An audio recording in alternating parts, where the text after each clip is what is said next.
8 और 9 अगस्त की रात पीड़िता के साथ आरोपी ने क्या किया, यह आपको बताने जा रहा हूं, जो बहुत ज्यादा विभत्स, घिनौना और हैरान करने वाला है। 8 और 9 अगस्त की रात पीड़िता के साथ 4 जूनियर डॉक्टर्स अस्पताल के सेमिनार हॉल में ओलंपिक देख रहे थे। इन सभी ने बाहर से खाना ऑर्डर किया। ये सभी जेवलिन का इवेंट देख रहे थे। इवेंट खत्म होता है तो पीड़िता को छोड़कर बाकी डॉक्टर्स वहां से चले जाते हैं। पीड़िता को पढ़ाई करनी थी तो पढ़ते पढ़ते नींद आ गई। तो रात करीब 3 बजे कुछ डॉक्टर्स ने उसे सेमिनार हॉल में सोते हुए देखा। 3 बजे डॉक्टर्स ने देखा कि वो सही सलामत सो रही। सुबह 4 बजे आरोपी संजय रॉय को अस्पताल के सेमिनार हॉल में ब्लूटूथ डिवाइस पहनकर जाते हुए देखा गया। पीड़िता की पोस्टमार्टम रिपोर्ट में खुलासा हुआ है कि रेप और मर्डर से पहले पीड़िता के साथ बुरी तरह मारपीट की गई। ऐसी कई चोटें हैं जिनसे पता चलता है कि पीड़िता ने पूरी ताकत से लड़ने की कोशिश की, लेकिन लड़ नहीं पाई। हाथापाई हुई। उसके दौरान हॉस्पिटल के टूटे हुए शीशे से पीड़िता की आंखों पर और सर पर चोट की गई। सोचिए जरा, जो टूटे हुए शीशे थे उनसे पीड़िता की आंखों पर चोट की गई, जहां से खून निकला।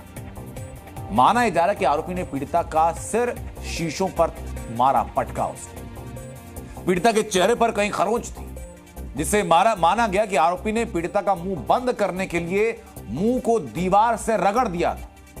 आप सोच पा रहे हैं क्या हुआ उस बच्ची के साथ।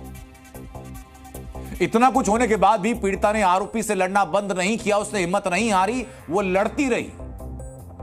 आरोपी ने पीड़िता का गला जोर से दबाया और इतनी जोर से गला दबाया कि गले की हड्डी टूट गई। पीड़िता का शोर रुक जाए तो उसका गला और उसका मुंह दबा कर रखा हुआ था। अब सोचिए, आंखों के अंदर, आंखों के ऊपर शीशे तोड़े जा रहे हैं, मुंह को दीवार से रगड़ा जा रहा है, मुंह और गले को इतना जकड़ दिया गया कि गले की हड्डी टूट गई। 4 बजे अंदर घुसा और 5 बजे वारदात को अंजाम देने के बाद बिना ब्लूटूथ के सेमिनार हॉल से बाहर निकला। यानी 1 घंटे के अंदर यह सब कुछ हुआ। उसके कपड़ों पर, उसके जूतों पर खून लगा था। ये 1 घंटे के अंदर की घटना है। इस मामले में जिस आरोपी को पुलिस ने गिरफ्तार किया वो टेक्निकली कोलकाता पुलिस का आदमी है। ये सही सुन रहे हैं आप।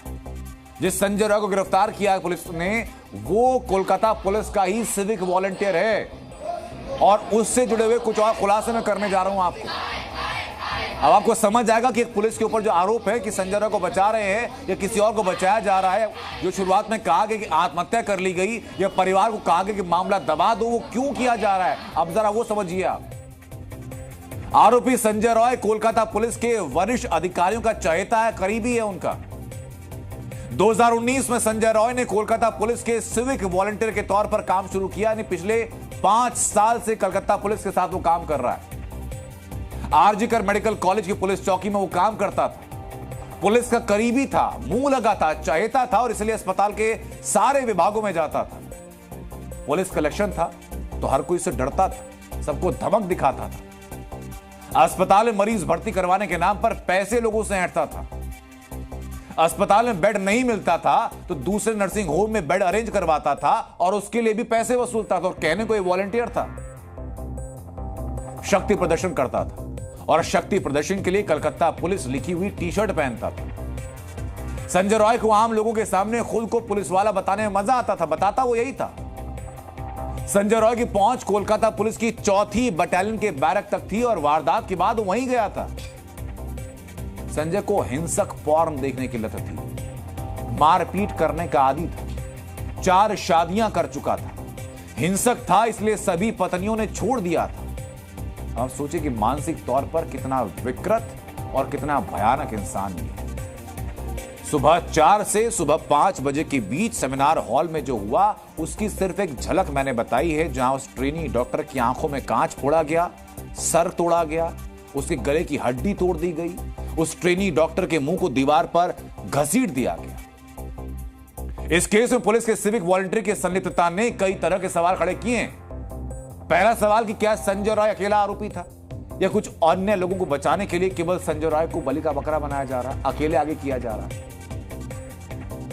ये सवाल है जो कि अब संभवतः सीबीआई जांच में साफ